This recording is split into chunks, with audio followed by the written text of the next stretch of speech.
Salut à tous, donc j'espère déjà en premier lieu que tout le monde va bien, donc comme on est tous confinés, donc pour s'occuper on regarde des séries. Donc aujourd'hui je vais vous parler de la série The 100, les 100, vous dites comme vous voulez, moi je dis The 100. Donc cette série elle existe depuis l'année 2014, et moi j'avais suivi la série au début de la série et j'ai un peu abandonné et je l'ai repris que récemment.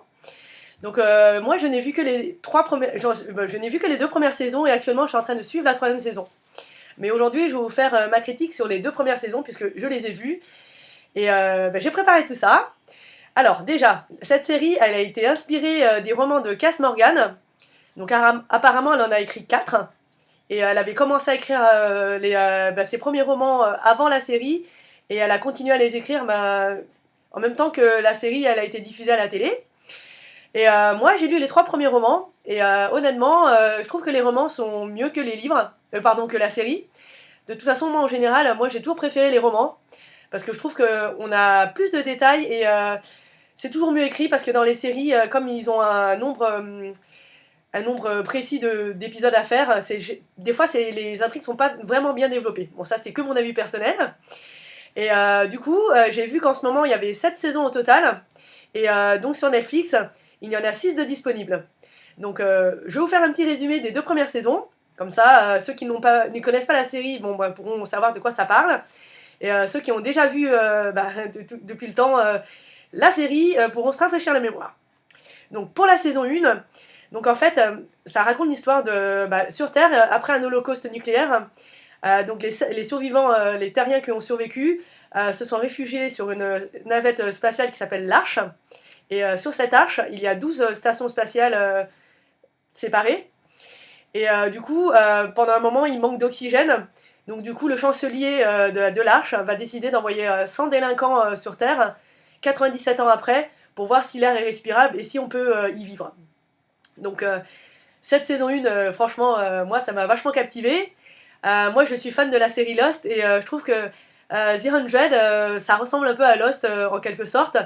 Et c'est pas pareil, mais bon, c'est sympa quand même. Et moi, dans cette saison 1, moi, ce que j'avais aimé, pour les acteurs, c'est qu'on retrouve Kelly Hu, elle joue Kali dans la saison 1. Et Kelly Hu, moi, je l'avais découvert dans The Vampire Diaries, dans le rôle de Pearl. Et je trouve que c'est une actrice qui a beaucoup de caractère et moi, je l'aime beaucoup.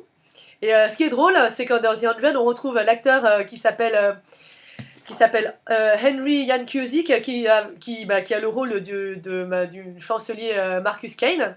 Et dans Lost, il avait le rôle de Desmond et moi je l'avais vraiment apprécié ce personnage. Et j'aime aussi l'acteur qui s'appelle Devin Bostick qui joue le rôle de Jasper. Parce que moi je suivais la série Bling et Erika et moi j'avais adoré le rôle qu'il avait dans la série, c'était le petit frère de Erika. Et moi cette série elle m'avait vachement touchée. Voilà, donc pour la saison 2, donc une partie des survivants de l'Arche qui a atterri sur Terre a été recueilli par les habitants du Mount Weather. Bon, après, je sais pas si on dit la même chose dans la version française, mais moi je la regarde en anglais, donc moi je vais vous dire par rapport à ce que je connais. Donc le Mount Weather a recueilli quelques survivants des terriens, et malheureusement, ils y habitent dans cet endroit depuis 97 ans suite à l'Holocauste, et ils sont restés dans leur bunker parce qu'en fait, suite aux radiations qu'il y a eu, ils ne pouvaient pas respirer à l'extérieur.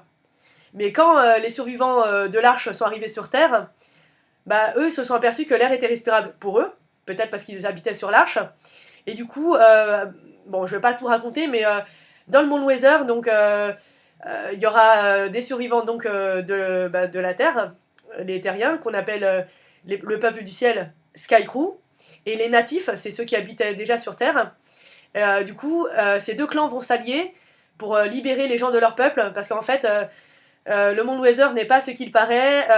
Ils gardaient en otage, entre guillemets, les survivants de ces deux peuples, parce que leur sang les aidait, grâce à leur sang qu'ils transfusaient pour les survivants du Mount Weather, le sang des terriens et des natifs les aidait à survivre.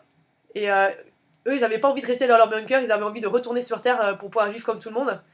Et on apprend un peu plus tard dans la saison 2 que en fait, le sang ne suffisait pas et les médecins du Mount Weather ont découvert qu'en fait c'est la moelle osseuse des terriens qui va les aider à survivre. Et comme les terriens sont pris en otage, les survivants qui étaient sur Terre, donc les survivants de l'Arche, vont essayer de secourir leur peuple, et pareil pour les natifs. Donc voilà. Donc là c'est la partie sans spoiler.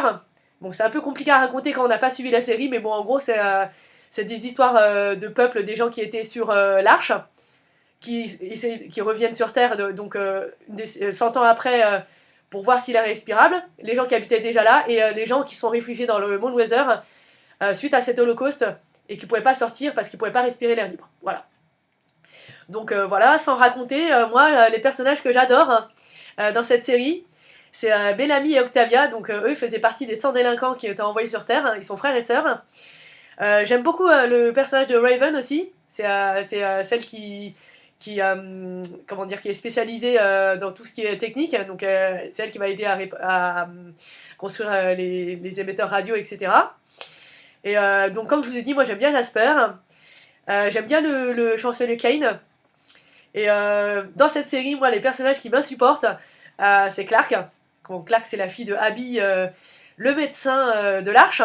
Quand ils arrivent sur Terre, elle va devenir un peu le leader du peuple du ciel, donc Sky Crew, ceux qui viennent de l'Arche.